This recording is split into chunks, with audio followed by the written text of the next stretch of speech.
Hello there. So in this video, I'm explaining question 5A of the midterm. But first off, I want to say that for question 5B, I will also be doing another video to explain that answer. But let's get started. So for this question, our goal is to derive the transfer function of the all-pass filter that exists in this circuit up here. And so to do that, we need to treat this parallel input that's going into an inverting input and a non-inverting input as two separate voltage supplies. So I'll do that right here. So they both have the same value of voltage, right? But I'll name them just for clarity. I'll name them VN1 and VN2. And just like any other passive circuit where we have voltage supplies, when you want to zone in on just one of them, the other one has to be shorted out, right?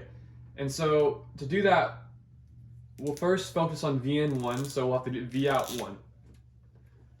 And so we'll have to ground Vout, or VN2, sorry. And so just looking at this part of the circuit, because this one has 0 volts across it, so we don't care about it. It's just grounded. So for VN1, we see that it's just an inverting op amp with a gain of 1. So we would have R over R, but the negative version of R over R multiplied by VN1, right? And since VN1 is just equal to VN, we would have Vout1 equals negative VN. And then to find the Vout2, we would short VN1 and first see that VG here, now that VN2 is a voltage supply, we can use a voltage divider to find the VG across R, which is just VG equals VN multiplied by R divided by R over the impedance of C, which is 1 over SC. And so we can kind of massage this equation to have it equal to VG equals VN multiplied by SRC over 1 plus SRC. So now that we know VG, we can find V feedback, which is essentially just V out, right? But so V feedback is the current of I feedback multiplied by R. And I feedback is the same current that's here as it is here because there's 0 volts across these terminals and there's 0 amps going into each of them.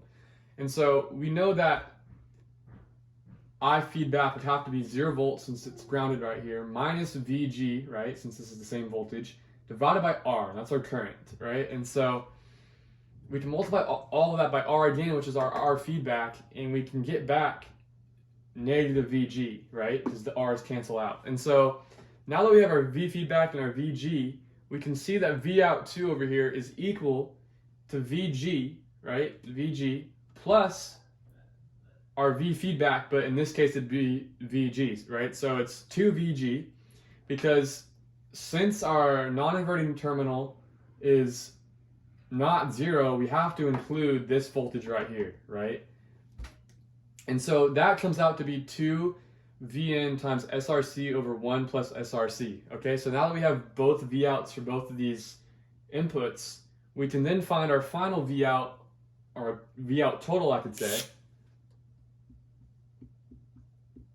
which is the superposition, right? So we have to add both of them. And so when you add both of them, you have negative VN, right, over here, plus 2 VN times SRC over 1 plus SRC. And then you can find the common denominator, just my algebra, right? To get us this all-pass equation, which is Vout equals negative VN multiplied by 1 minus SRC over 1 plus SRC. And so what we know about this is that this is essentially a transfer function, right? H of S, which is equal to the gain if you bring the VN over here, right? And this up here is a 0, and this is a pole, right? And what we know about this is that, this would have to be a right hand, and this would be a left hand pole, right hand 0. And so what we know is that since these are the same values, the magnitude of the top and the bottom would have to be the same. So those would basically cancel out. The magnitudes of both would cancel out. And so you would just have an all-pass filter, whatever the gain is, right? And it's going to be a constant gain. And so the Bode plot would look something like this, right? dB hertz. And so no matter what the frequency is, the gain will always be the same.